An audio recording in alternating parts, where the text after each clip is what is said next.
신명기 16장입니다. 신명기 16장은 여러분 이제 그 앞에 우리가 출애굽기 12장에서 우리가 이미 다 했던 겁니다. 레위기도 나오는 얘기고 한데 세 가지 절기 있죠. 첫째는 6월절, 그 다음에 7.7절, 또 장막절. 이게 이스라엘의 3대 절기죠. 우리 다 옛날에 공부했죠. 그 3대 절기에 대해서 이제 얘기를 하고요. 이제 그 뒤에 가면은 뒤에는 공정한 재판에 대해서 얘기합니다. 공의의 재판에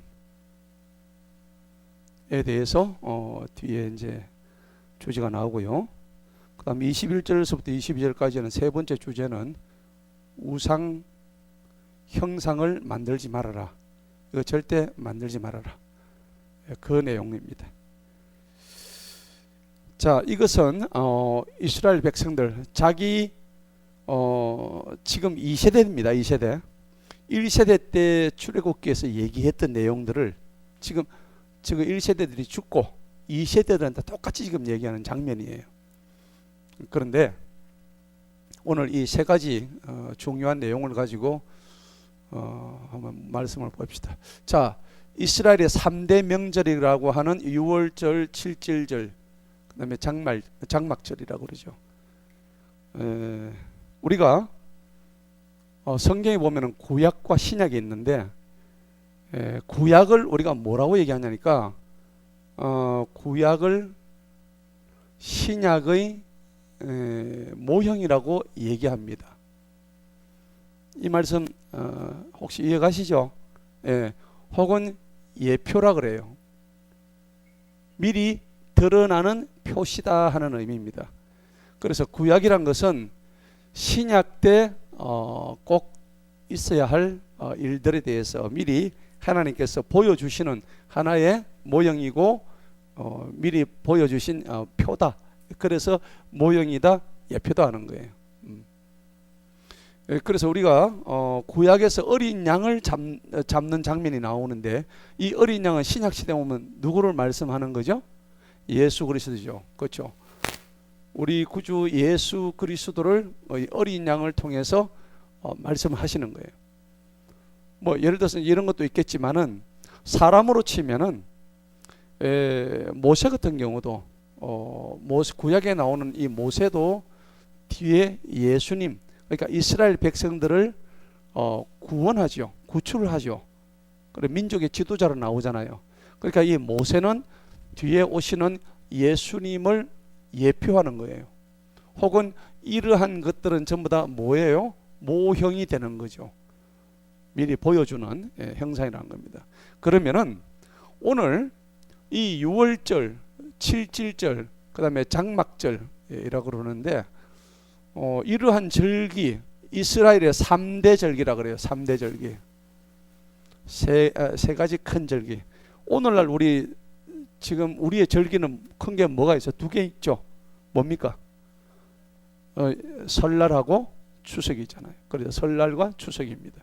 그런데 이스라엘에서는 이 3대 절기가 굉장히 중요했는데 지금 이거 지내요, 안 지내요? 우리가 안 하죠. 안 하잖아요. 뭐 이스라엘 백성들이 그 막 초막을 지어놓고 와가지고 막 전국에서 모여가지고 그렇게 안 합니다. 근데 우리는 안 하지만 이스라엘 백성들은 지금도 해요. 관습적으로 하고 있다고요.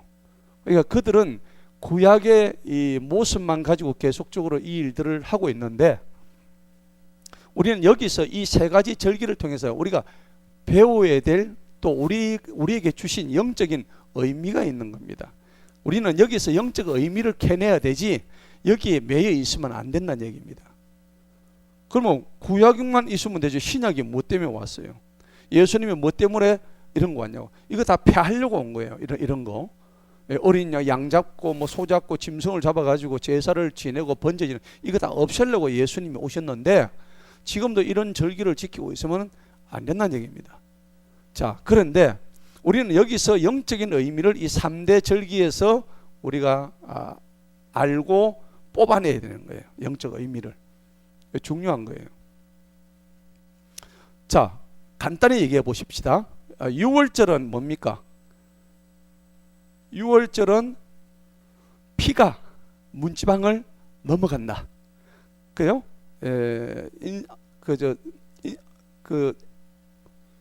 문지방.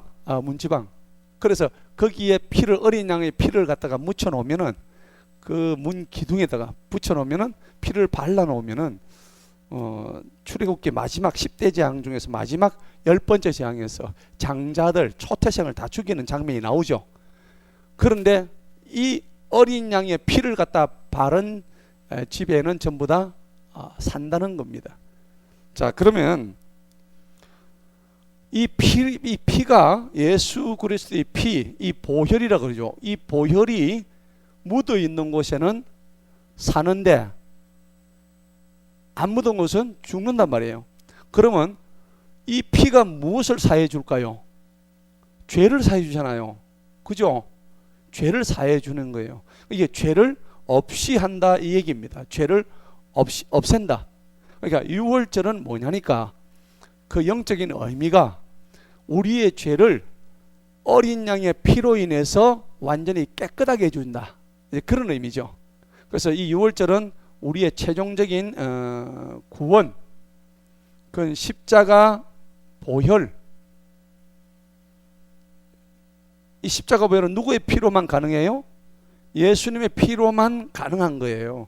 예수님의 피 아닌 것은 소용이 없어요. 예수님의 피로만 이 유월절을 우리가 지낼 수가 있는 거예요. 자, 그러면은 이 구원과 십자가의 이 보혈은 우리가 이 땅에서만 그러면 효력이 있냐? 그게 아닙니다. 결국 우리가 나중에 천국으로 들어가는 그 문을 우리가 지금 눈앞에 두고 있는데, 나중에 우리가 뭐 흙으로, 이제 몸들이 다 흙으로 돌아가니까 그 이후에 우리 영과 혼이 하나님 앞에 섰을 때 심판받아서 우리는 영원한 저 천국에서 영생 복락을 누리게 된다 하는 겁니다. 그래서 유월절이라는 것은 이와 같이 우리의 죄를 대속하는 의미, 대속절, 이렇게 생각하시면 되는 거예요. 우리의 피를, 우리의 죄를 예수님의 피로서 깨끗하게 해주시는 대속절이다, 그렇게 생각하시면 돼요. 자, 그 다음에 77절이 있죠. 77은 뭡니까? 7 곱하기 뭐예요? 7 맞습니까? 이게 77이 77 맞다가 그런 말이 아닙니다.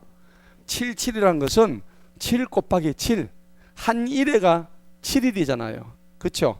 그러니까 한 1회를 7번 했으니까 77이 며칠요? 49일입니다. 이 49일 동안에 뭘 하느냐? 이제 구원 받았으니까, 구원 받았죠. 6월절을 통해서 구원 받았기 때문에 저 77절에는 뭘 하느냐니까, 이제 구원 받은 자들이 해야 할 일은 씨앗을 뿌리는 거예요. 맞습니까? 씨앗을 뿌리는. 그러니까 이 77절에 하는 것은 씨앗을, 종자를 뿌리는 겁니다. 어디다가? 옥토에다가. 그렇죠? 옥토에다가, 땅에다가 씨앗을 쫙 뿌리는 거예요. 그래서 그 절기를 77절이라는 거예요. 요때가 언제냐니까 대략 그 7월인가 그래요. 3월. 요게 매년 3월. 그러니까 3, 4월을 얘기합니다. 이때는 청보리가 막 날 때예요. 예. 태양력으로 따져보면 요때입니다. 그 다음에 이제 그 아비볼로 치면은요, 아비볼로 치면은 여기는 7월이죠. 7월. 그러니까 유대력하고 태양력하고 다릅니다. 지금 우리는 유대 달력 씁니까? 태양력 달력 씁니까? 우리는 태양력을 쓰고 있잖아요. 맞습니까? 근데 옛날에 우리 고대 농사 지을 땐 태양력 안 썼죠. 태음력을 썼습니다. 맞습니까? 옛날에 우리 선조들은 음력으로 농사를 지었다고. 그래서 우리가 지금 하는 것은 태양력입니다. 해를 중심으로 해가지고 이 역산을 하는 거예요. 자, 그런데 이 77절의 의미는 뭐냐? 씨앗을 뿌린다, 종자를 뿌린다. 왜 뿌릴까요? 앞에서 우리가 이제 구원 받았으니까, 우리가 살았으니까 먹고 살아야 될 거 아니에요. 그렇죠? 그래서 이렇게 씨앗을 뿌린다는 얘기입니다. 요게 77절의 의미예요. 77 곱하기 49는 49일 동안 이렇게 하나님 앞에 큰 행사를 벌인다는 겁니다. 그래서 요 77절은 신약시대에 들어오면 어떤 의미가 있냐니까, 77 49일 그 다음 날이 며칠이에요? 50일이죠. 50일을 갖다가 우리가 성경에서 뭐라고 하냐면 오순절이라고 그래요. 들어보셨나요? 오순절 들어보셨죠? 50일째 되는 날을 오순절이라는 거야. 그러니까 여러분들 사도행전 보면은 초대교회에 예수님께서 승천하시고 제자들이 한 곳에 모여, 사도행전 2장 그 보니까 제자들이 한 곳에 모여서 먹고 마시고 서로 이렇게 교제를 나누면서 빵과 떡을 떼며 그들이 한 마음으로 기도했더라 하는 장면 나오죠, 사도행전에. 그때 갑자기 하늘에서 바람과 같은 것이 내려와 가지고 강하게 그들에게 임했다. 그게 뭐가 내려왔어요? 성령이 내려온 거예요. 성령이 강림했다. 그래서 오순절을 다른 말로 하면 성령 강림절이라는 거예요. 성령 강림절. 그러면 생각해 보세요. 이 오순절, 구약시대는 이제 저런 건 아닌데 신약시대 들어와서 77절은 오순절 성령 강림절로 바뀐 거예요, 의미가. 그러니까 과거에는 성령의 시대가 아니고 신약시대에 딱 들어와서 성령의 시대로 바뀐 거예요. 여러분, 우리가 성령 바다에 살죠? 성령 받으라, 성령 받으라, 그 찬양 있잖아요. 성령을 바다에 사는 거예요. 그래서 이 사도행전에서 성령이 하늘의 불의 혀와 같이 우리에게 내려오시더라 하는 겁니다. 이때 뭘 했냐? 이 구약시대는 씨앗을 뿌린 거예요, 씨앗을. 근데 마태복음 보면 예수님께서 씨앗 뿌리는 비유가 나오죠. 씨앗을 4군데 뿌리죠. 어떻게 뿌려요? 첫째는 돌짝밭에, 길가에 뿌리죠. 두 번째는 돌짝밭에 뿌리고, 세 번째는 가시밭에 뿌리고, 네 번째는 어디요? 옥토에 뿌리잖아요. 그러니까 이 4군데 뿌리는데 씨앗을 어떻게 뿌려야 될 것인가? 많이 거둘려면 좋은데 뿌려야 될 거 아니에요. 이게 77절이란 말이에요. 그 다음에 이제 세 번째는 뭐예요? 장막절. 장막절. 이 세 번째 이 장막절은 뭐냐? 우리가 태양력이 이제 씨앗을 뿌리면 3, 4월이 뿌리죠. 그럼 이 씨앗이 어떻게 돼요? 한여름에 막 자라고 그 다음에 이제 뜨거운 햇빛에 자꾸 가는데, 장막절은 다른 말로 하면 추수감사절입니다. 추수감사. 장막을 지어놓고 온갖 곡식들을 수확한단 말입니다. 수확절. 농사를 지었는데 농부의 기쁨이 어디서 결실을 맺어요? 수확에서 결실 맺잖아요. 그러니까 요거는 보통 한 9 내지 10월 요때 추수감사절을 보내는 거예요. 그러면 봅시다. 이 추수감사절, 장막절, 초막절, 다른 말로 하죠. 초막절 이렇게 얘기하잖아요.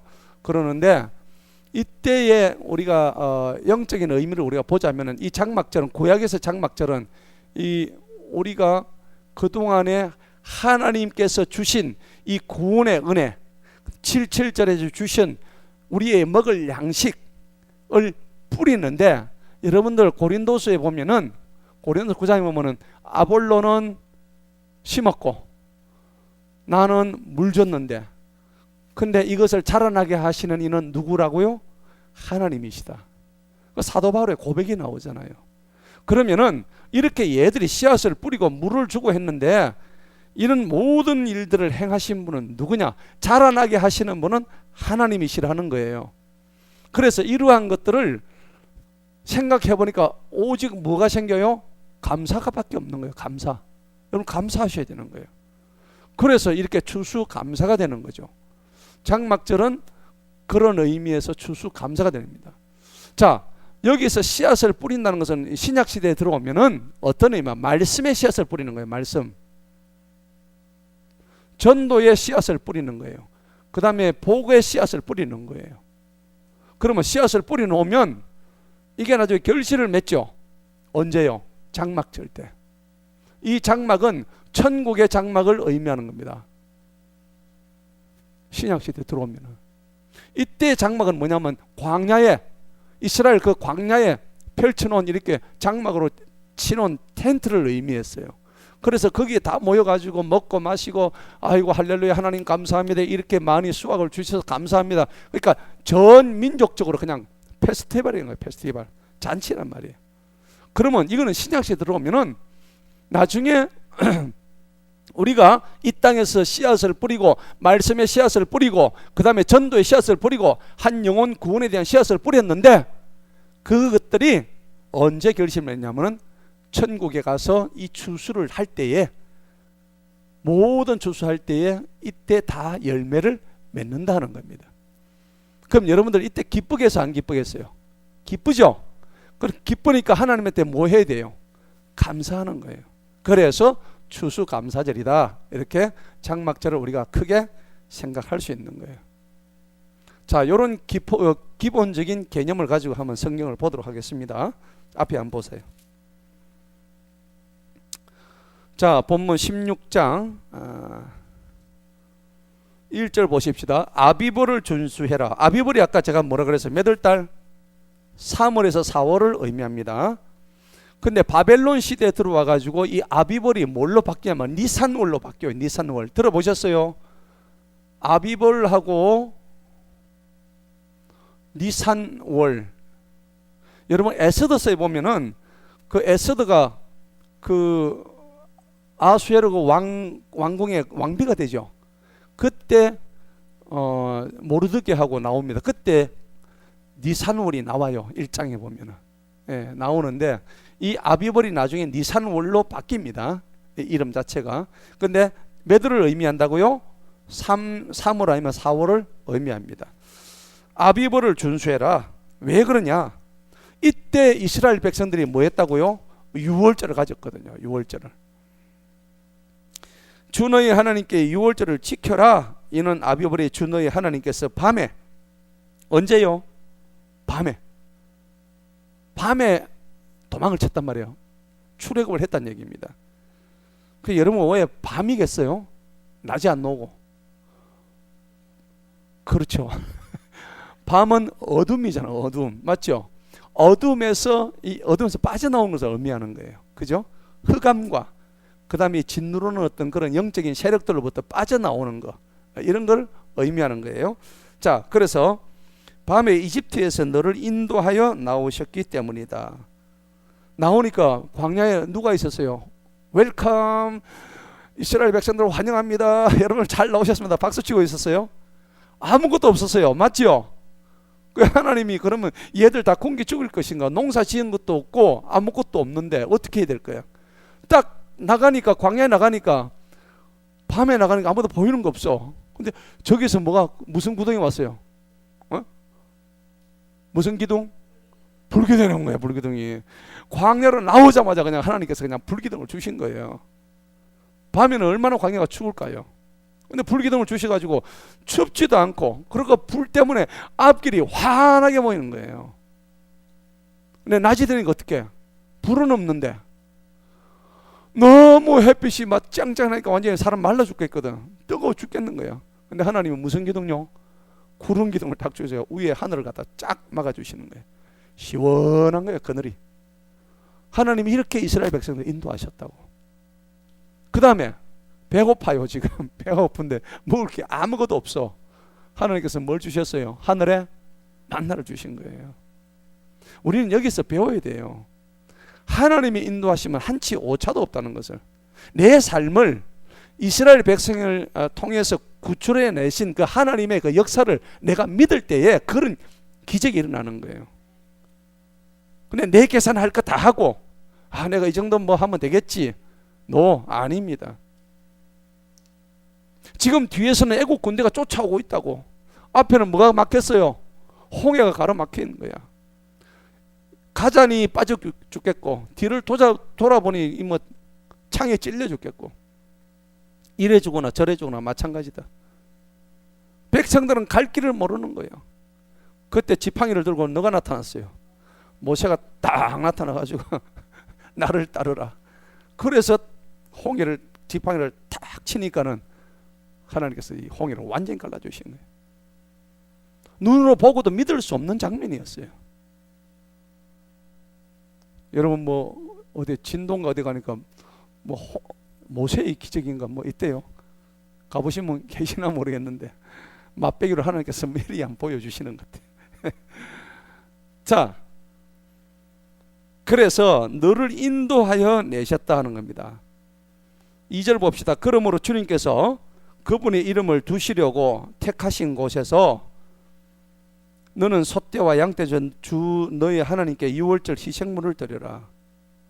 자, 벌써 유월절 희생물이라는 말이 나오죠. 이 희생물이라는 것은 누구를 의미하죠? 예수님을 의미하는 거예요. 희생물. 그런데 예수님만이 희생물이 아니라 내 자신도 예수님을 본받은 희생물이 되어야 됩니다. 내 자신도 번제물로 드릴 수 있는 아브라함이 하나님의 명령에 순응해서 이삭을 번제물로 드렸듯이 실제로 그건 드린 거거든요. 하나님께서 도중에 말렸잖아요. 내가 네 중심을 다 보았다. 우리 사랑하는 우리 성도님들은 그런 하나님께서 여러분들에게 내가 네 중심을 다 보았다고 말할 수 있는 그런 성도 되시기 바랍니다. 속으로 이것저것 한번 재보고 이럴까 저럴까 하지 마시고 던지세요. 내려놓으세요. 하나님이 일하십니다. 자, 그래서 어린 양의 피가 예수 그리스도의 십자가이게 되는데 3절 봅시다. 너는 그 예물과 함께 무슨 빵이에요? 누룩 있는 빵을 먹지 마라. 왜 누룩이 있는 빵을 먹지 마라? 누룩이 하는 역할이 뭐예요? 누룩은 원래 말이에요. 좋은 의미에서 쓴 거죠. 뭘 할 때 이 누룩이 쓰입니까? 빵 맞죠? 빵을 발효시키는데 누룩이 없으면은 누룩이 없으면 맛이 없어요. 그 다음에 술 맞아요? 술 발효시킬 때 누룩이 들어가죠. 그러니까 빵이나 술 같은데 반드시 들어가야 되는 게 누룩이에요. 그런데 성경에서 쓰인 누룩은 뭐 한두 군데 제외하고는 전부 다 나쁜 의미예요. 이 누룩이라는 것은 그 안에서 이 누룩의 특징이 뭐냐면 부풀게 만들어. 빵빵하게 깨구리 올챙이 배처럼 빵빵하게 만들어 터지게 죽게 하는 거예요. 그래서 부풀어지게 하는 것이 누룩인데 이 누룩은 성경에서 무엇을 의미하면 죄를 의미해요. 죄. 우리 속에 있는 죄가 이 누룩입니다. 그래서 이 누룩을 조심하라는 겁니다. 그러면 빵을 만들 때에 누룩을 넣어 놓으면 굉장히 맛있는데 이 빵에 들어가는 누룩을 아예 넣지 마라. 그래서 누룩이 들어가면 유교병, 이 병자가 떡병자거든요. 이 교자가 발효할 교자예요. 그 다음에 있을 유자, 발효하는 효모가 들어간 떡이라는 얘기입니다. 그러면 발효하는 그 효모인 누룩이 안 들어간 빵을 뭔 빵이래요? 무교병이라 그래요. 아셨죠? 성경에 그렇게 나와요. 유교병, 무교병, 이게 무슨 말인 거 하지 마시고 요거는 누룩이 들어간 빵, 요거는 누룩이 없는 빵, 이렇게 된단 말이에요. 자, 그러면 하나님께서는 지금 너희들이 이스라엘 백성들이 애굽을 탈출할 때에 그걸 기념해서 유교병을 먹지 말고 무교병을 먹어라. 왜 그럴까요? 무교병이 맛이 있어요, 없어요? 유교병보다 맛 없어요. 여러분 밀가루 그냥 그 효모 안 넣고 프라이팬에다가 반죽해가지고 먹으면 맛이 있어요, 없어요? 생밀가루 반죽 물로 반죽해서 해먹으면 저는 옛날에 한번 먹어봤는데 진짜 무맛이 돼. 아무 맛이 없어. 그거 어떻게 먹어? 그래도 좀 향긋하게 뭐 누룩도 넣고 이렇게 효모도 넣어가지고 발효시켜 먹으면 훨씬 맛있죠. 그런데 왜 이걸 먹어야 되느냐? 한번 봅시다. 3절에 보니까 이유가 나와 있어요. 너는 그 예물과 함께 누룩 있는 빵을 먹지 말지니 7일 동안 너는 그것과 함께 누룩 없는 빵, 즉 누룩 없는 빵이 무슨 빵이에요? 고난의 빵인 거예요. 고난의 빵, 눈물 젖은 빵, 눈물의 빵입니다. 왜 그럴까요? 왜 그게 고난의 빵이냐면 이는 네가 이집트 땅에서 급히 나왔기 때문에 고난이 된 거예요. 이로써 너는 네가 이집트 땅에서 나온 그 날을 네 생명의 모든 날들 동안에 기억해라. 그런데 이제 이스라엘 백성들이 이렇게 하나님께서 명령하신 그 명령을 잘 안 지켰죠. 굉장히 참 안 지켰습니다. 자, 4절 봅시다. 7일 동안 네 모든 지경 안에서 너에게 누룩 있는 빵이 보이지 아니하게 해라. 그럼 7일 동안만 그래요. 그 뒤에는 이건 기념하는 의미이기 때문에 그렇다면 그 뒤에는 먹어도 돼요. 맞죠? 또 네가 첫째 날 저녁에 희생물로 드린 고기도 밤을 지내 아침까지 남겨두지 마라. 그런 겁니다. 그래서 이제 누룩은 이 마태복음 16장에 보면 바리새인과 사두개인들의 누룩을 조심하라. 예수님이 그렇게 말씀하시는 장면이 있죠. 또 고린도서 5장 7절에 보니까 그리스도인은 누룩이 없는 자다라고 얘기하고 있습니다. 자, 5절 보십시다. 너는 주 너희 하나님께서 내게 주시는 네 어떤 성문 안에서 유월절 희생물을 드리지 성문 안에서 하지 말고 오직 주 너희 하나님께서 그분의 이름을 두시려고 택하신 곳, 그곳이 어디든지 주님이 가라고 한 그곳에 가서 너는 유월절 희생물을 드리고 해가 지는 저녁 때에, 곧 네가 이집트에서 나온 때가 저녁이잖아요. 깜깜한 밤이잖아요. 그때 드리라 하는 거, 그걸 기념해서 너는 주 너희 하나님께서 택하실 그 고기를 구워 먹고 아침에는 돌이켜 네 장막으로 돌아가라. 너는 6일 동안 누룩 없는 빵을 먹고 일곱째 날은 주 너희 하나님께서 엄숙한 집회를 가질 것이고 너는 그날에 아무 일도 하지 마라. 자, 안식일이죠. 7일째는 안식일이니까 일을 하지 마라. 요까지가 이제 6월절에 대한 이야기입니다. 그래서 아까 6월절의 의미는 여러분 꼭 기억하셔야 될 게 뭐냐면 어린 양의 피입니다. 있죠? 예수님의 피가 6월절의 의미입니다. 이겁니다. 꼭 기억하셔요. 자, 6월절은 그렇고 예수 그리스도의 십자가의 보혈을 통한 그런 우리를 구원하셨던 건데, 이 6월절은 과거의 6월절은 아까 제가 말씀을 안 드렸는데, 요 6월절은 신약 시대 들어오면은 뭘로 바뀌냐면 성찬식으로 바뀝니다. 우리가 성찬식 하잖아요. 성찬식을 통해서 내 몸과 내 잔과 떡을 통해서 나의 피와 살을 너희들은 먹음으로 해서 네 죄를 다 용서받으라. 고린도서에 나오는 말이죠. 우리가 성찬식 때 꼭 보는 구절들이 고린도서 9장이잖아요. 나오는데 이제 그 말씀을 하고 계세요. 성찬식으로 대신한다는 겁니다. 자, 이제 7절이 나오죠. 9절 봅시다. 아까 제가 설명드렸죠. 너는 내게 7주를 계수해라. 7주면 며칠이에요? 49일이죠. 네가 곡식의 낫을 대기 시작하는 때부터 7주를 계수해서 50일째는 아까 무슨 날? 50일 되는 날은 오순절. 그래서 이 77절을 다른 말로 하면 맥추절입니다. 맥추. 이 보리맥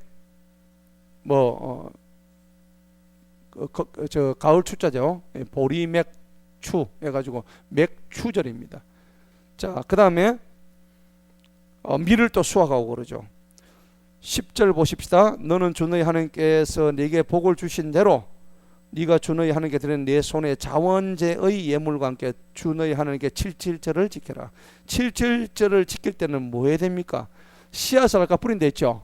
씨앗을 뿌리고 보리도 수확하고 하니까는 이때는 하나님한테 이것을 뿌리는 어떤 의미로 감사를 해야 됩니다.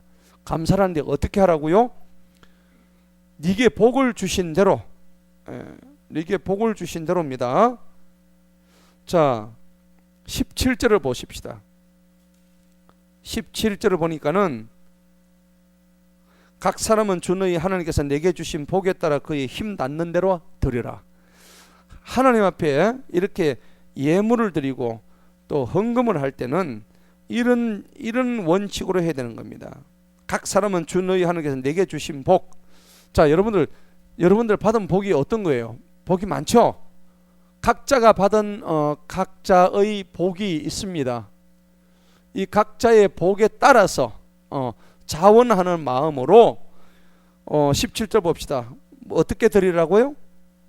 내게 주신 복에 따라서 힘 닿는 대로입니다. 힘. 드리기는 들었는데 힘이 안 닿아서 힘 닿는 대로 드려라. 이렇게 성경은 말씀을 하고 있습니다. 자, 이게 헌금의 이제 예물의 원칙이에요. 고린도서 8장의 11절은 뭐 있는 대로, 네가 지금 없는 데서 하지 말고 있는 데서, 있는 건 양만큼 해라. 그래서 하나님은 그걸 기뻐하시는 거예요. 고린도서 8장에 보면은 자원하는 마음으로 하나님께서 받으신다는 겁니다. 자, 요거 한번 찾아보세요. 고린도서 봅시다. 그러니까 하나님은 억지로 안 받으세요. 여러분들 뭐 헌금할 때 억지로 하지 마세요. 하나님 안 받으세요. 자원하는 마음으로, 기쁜 마음으로, 즐거운 마음으로 하나님은 받으신다는 겁니다. 자, 고린도서 8장 12절.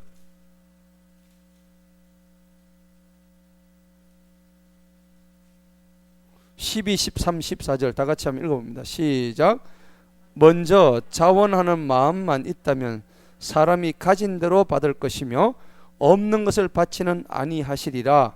이는 다른 사람들은 편안하게 하고 너희에게는 부담을 주려는 것이 아니요 다만 균등하게 하고자 함이니 곧 지금은 너희의 풍족함으로 그들의 부족함을 채우고 또한 그들의 풍족함으로 너희의 부족함을 채워 균등하게 하려는 것이라. 15절.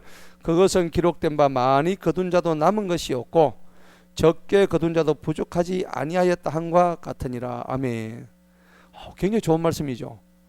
여러분 보세요. 하나님은 자원하는 마음으로 사람이 가진 대로 받지, 나는 적게 가는데 나는 뭐 많이 하는 사람을 내가 흉내낼 필요가 전혀 없는 거예요. 하나님은 그런 걸 싫어하셔요. 그리고 나는 없는데 막 내려고 하는 사람이죠. 이것도 아니에요. 없는 것은 아예 하나님 안 받으신다고 오늘 돼 있죠. 오버하지 마세요. 그런데 하나님은 아까 우리가 읽었던 말씀처럼, 우리 본문 말씀처럼 오늘 17절에 그의 뭐대로 내라고요? 힘 닿는 대로 내라고. 자원하고 없는 것은 안 내도 되지만은 내가 있는 범위에서는 뭐 하는 대로요? 힘 닿는 대로 내는 거예요. 근데 알고 보면 힘을 다 안 했어. 그러면 안 된다는 얘기입니다. 하나님은 그렇게 말씀하시는 거예요. 고린도서 뒤에 9장 한번 보십시다. 그러면 헌금을 낼 때는 어떤 원칙으로 내야 되느냐? 9장 6절을 한번 보십시다. 9장 6절 다 같이 한번 읽어봅니다. 시작. 그러나 내가 이것을 말하노니 인색하게 뿌리는 자는 인색하게 거둘 것이요 또한 후하게 뿌리는 자는 후하게 거두리라. 아멘. 그렇습니다. 이거는 뿌림의 법칙이거든요. 여러분 씨를 많이 뿌리면 많이 거두죠. 똑같습니다. 그 다음에 어떤 방식으로 해야 되냐? 7절 한번 읽어봅니다. 시작. 각 사람은 자기 마음에 미리 정한 대로 할 것이요 마지못해 하거나 억지로 하지 말라. 이는 하나님께서는 기쁨으로 드리는 자를 사랑하시기 때문이니라. 아멘. 여러분들 예물을 드릴 때 기쁨으로 드리시기 바랍니다. 그러면은 여러분들의 그 기쁨을 하나님 너무 기뻐하시고 그래서 여러분들 창고를 차고 넘치게 하실 거예요. 그러니까 어떻게 해야 됩니까? 거기 보니까는 10절 보세요. 고린도서 9장 10절 다 같이 읽어봅니다. 시작. 이제 씨 뿌리는 자에게 씨앗을 공급하시는 분께서 너희 양식을 위해 빵도 공급하시며 또한 너희가 뿌린 씨를 어떻게 번성하게 하시고 너희 의의 열매들을 풍성하게 하시리라. 아멘. 이렇게 되는 거예요. 그러면 어떻게 우리가 그걸 가지고 나누냐 하면 13절에 보니까는 12절에는 섬김의 직무가 우리한테 있다는 거예요. 그 다음에 13절에는 내가 해야 될 하나님의 일, 직무의 증거가 우리한테 있는 거예요. 그런데 어떻게 하느냐면 그들이 너희가 그리스도의 복음을 시인하고 복종한 것과 자기들과 모든 사람들에게 너희의 뭐하게 넘쳐요? 13절을 보세요. 후하게 넘치는 뭐예요? 나눔이에요. 여러분, 나눌 때 하나님이 후하게 넘치게 주신다는 겁니다. 지 것만 오다 사고 자기 것만 그냥 움켜쥐려고 하는 것은 안 좋다는 얘기입니다. 이렇게 나눔을 통해서 하나님의 일을 섬기라. 그래서 나눔으로 인해서 하나님께 뭘 돌리라고 해놨죠? 영광을 돌리라 하는 겁니다. 그러니까 15절 한번 읽어봅니다. 시작. 말로 표현할 수 없는 그분의 선물로 인하여 하나님께 뭘 드려요? 감사를 드린다. 감사. 자, 본문 넘어갑시다. 자, 본문 가니까는 우리는 감사를 통해서 하나님은 우리의 여러분, 하나님이 우리의 믿음을 어떻게 볼까요? 우리의 신앙, 우리의 믿음을 어떻게 보냐면은 감사를 통해서 보셔요. 맞죠? 제일 무슨 사람이 감사하는 사람이에요. 그죠? 감사하는 사람은 당연히 할 수가 없어. 두드리 맞은데도 감사야. 그죠? 두드리 팬 내가 마음이 막 조마조마해. 두 다리 뻗고를 못 자는 거야. 근데 맞았는데 오른쪽 뺨을 맞는데 왼쪽을 갖다 대. 때릴 수 있어요, 없어요?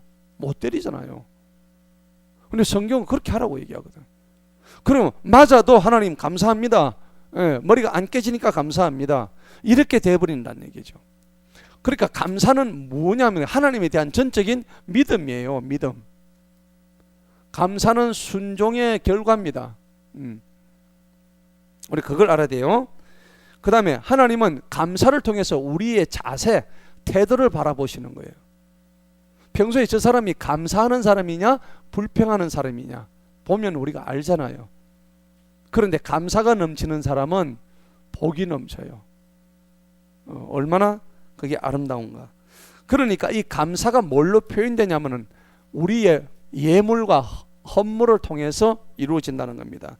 자, 마태복음 6장 21절에 뭐라고 했냐면 네 보물에 있는 곳에 네 마음도 있다 그랬어요. 맞죠? 하나님을 내가 섬긴다 해놓고 내 보물은 따로 챙기고 내 마음만 가지고 하나님 섬겼대 입으로 그건 아니라는 얘기입니다. 그래서 성경은 네 보물이 있는 곳이, 그러니까 부자 청년한테 그 얘기 하시잖아요. 예수님께서 나는 예수님의 그 법을 다 지켰는데 네가 한 가지 빠진 게 있다. 네가 가진 재물을 다 팔아가지고 가난한 자 나눠주고 그러고 난 다음에 나를 따르라 했잖아요. 그러니까 그 부자 청년이 어떻게 했어요? 심히 근심해서 다시 자기 길로 가더라 그랬단 말이에요. 이게 자기 보물이 더 중요한 거예요 지금. 하나님 말씀이 중요하고 하나님께 순종하는 게 중요한 게 아니고 내 지금 물질, 내 보물이 중요하기 때문에 이런 일이 발생한다는 겁니다. 자, 본문 보십시다.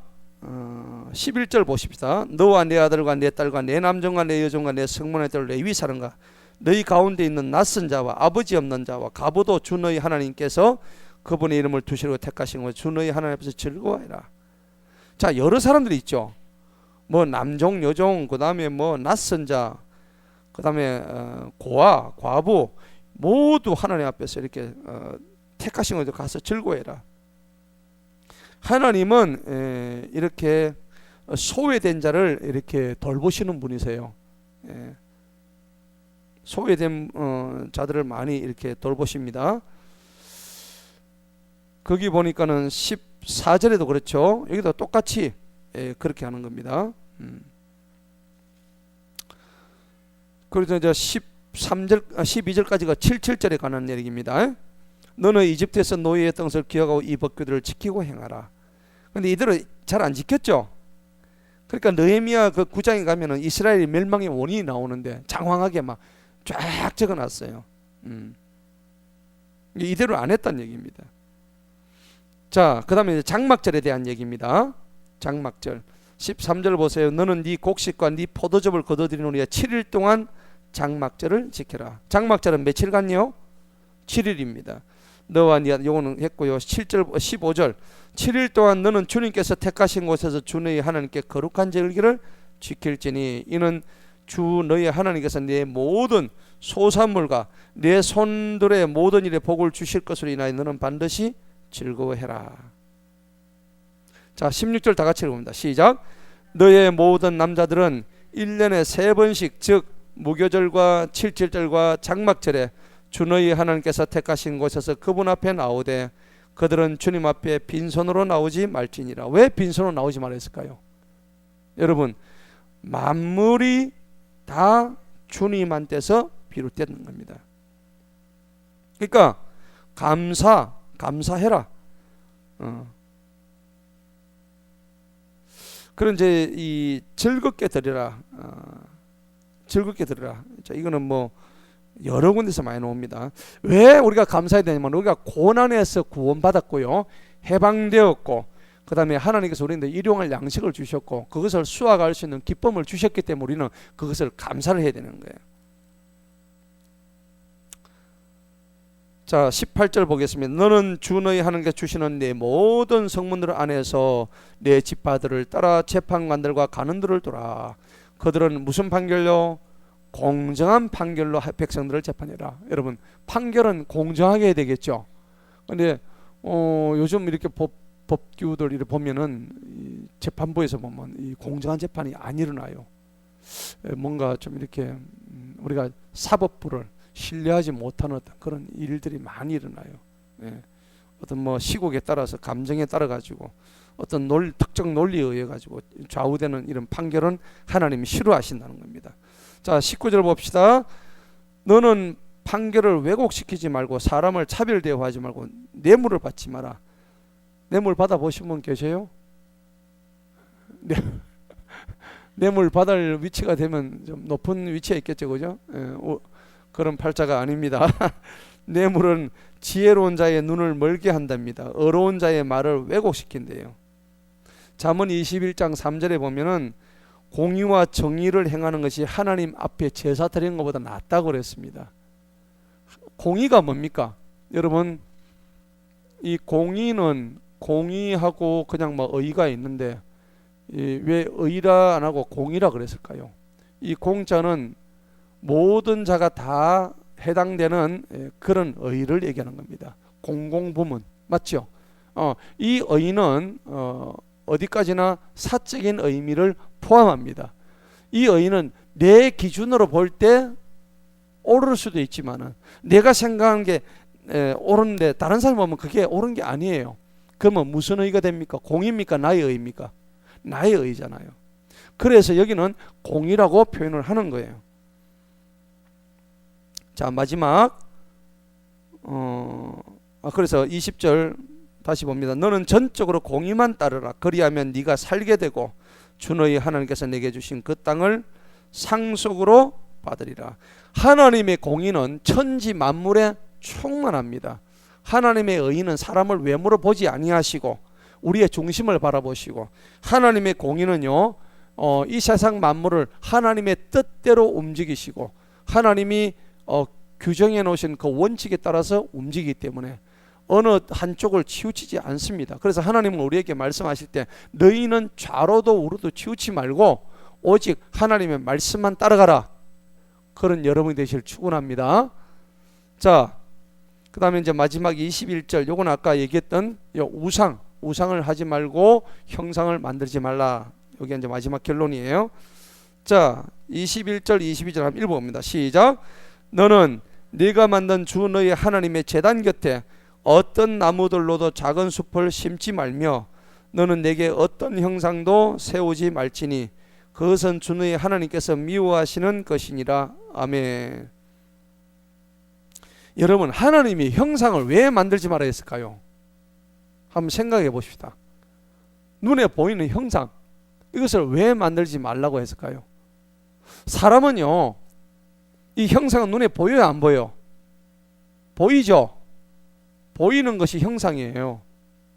그러면은 사람의 눈은 굉장히 단순합니다. 눈에 보이는 것을 우선으로 생각합니다. 맞죠? 눈에 안 보이는 것은 이게 손에 잡히지 않기 때문에 없는 거로 치부해 버리고.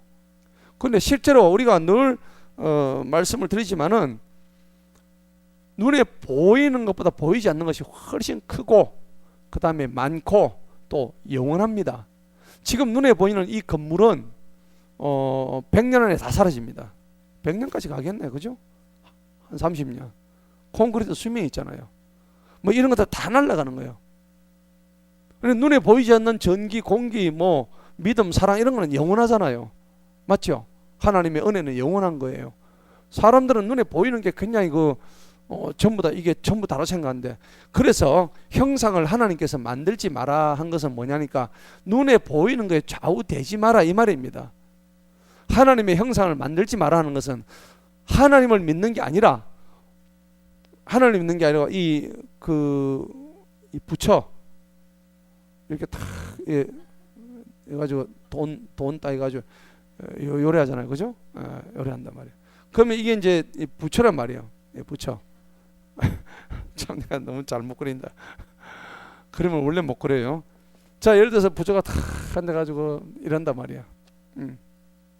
요게 무슨 표시입니까? 돈으로 생각할 수도 있죠. 돈으로 생각할 수 있지만은 돈이라 그러죠. 근데 가만히 보면 숫자가 몇 개가 보여요? 6이 몇 개예요? 6이 몇 개? 3개잖아요. 그러니까 666 이 적그리스도입니다. 이런 표시하지 마세요. 오케이 이래 하지 마세요. 이게 무의식적인 우리가 이렇게 하는데 이게 적그리스도를 의미하고 있습니다. 하트 뭐 이렇게 하든지, 그죠? 그래서 형상은 눈에 보이는 것을 얘기하는데, 하나님은 예수님의 모습을 갖다가 그려놓고 거기다 절하고 하는 것도 하지 말라는 얘기입니다. 예수님을 우리가 뭐 본 적이 있습니까? 그죠? 전부 다 화가들이 만들어낸 거예요. 예수님이 그렇게 생겼나요? 키 크고 그 예수님 영상 보면 눈 파랗고, 흑인도 아니에요. 흑인들은 뭐 얼마나 그 열등감을 가질까? 예수님은 우리 종족이 아니네. 그리고 우리가 보니까 예수님은 아시아인도 아니야. 황인종도 아니야.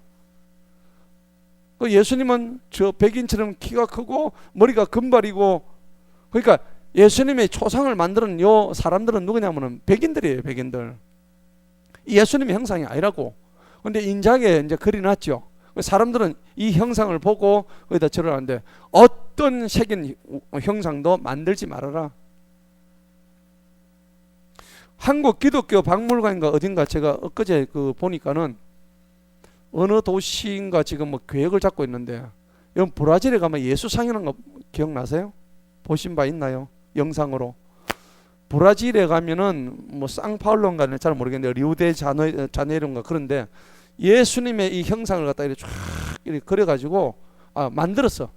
우리 높이가 한 4, 50m 돼요. 엄청 크죠? 저 멀리서 다 보이는 거야. 그거는 만들지 마라 그랬는데 이렇게 만들고 있습니다. 그래서 하나님은 형상을 절대 만들면 안 된다. 그 다음에 이제 거기 21절에 작은 숲도 만들지 마라. 제단 옆에 어떤 숲도 만들면 안 된다. 숲은 지난번에 보헤미안 그로브라고 제가 말씀드렸죠. 이 숲에서 하는 일이 뭡니까? 인신 제사 드리는 거예요. 이 작은 숲을 만들면 안 돼요. 여러분들 숲에 들어가면 왠지 요정이 나올 것 같고 뭔가 으시시하면서 좀 신령한 분위기가 느껴지잖아요. 근데 거기서 온갖 우상 숭배들이 일어난단 말이에요. 그래서 작은 숲을 싹 다 베어버리죠. 히스기야 왕이 전부 다 우리 열왕기 보니까 작은 숲들을 산당을 다 제거하면서 숲들을 다 베어버리죠. 근데 그런 거란 말이에요. 자, 오늘 신명기 16장을 통해서 우리는 이스라엘 3대 절기 봅시다. 뭐뭐 있었죠? 6월절, 7.7절, 장막절 세 가지 있고, 두 번째는 우리는 공의의 재판을 해야 되고, 그다음 세 번째 우상과 형상을 절대 만들거나 섬기지도 말고 경배하지도 말아라 하는 것입니다. 오늘 이 말씀을 통해서 우리가 이 말씀대로 살아갈 수 있는 저와 여러분 되시기를 축원합니다.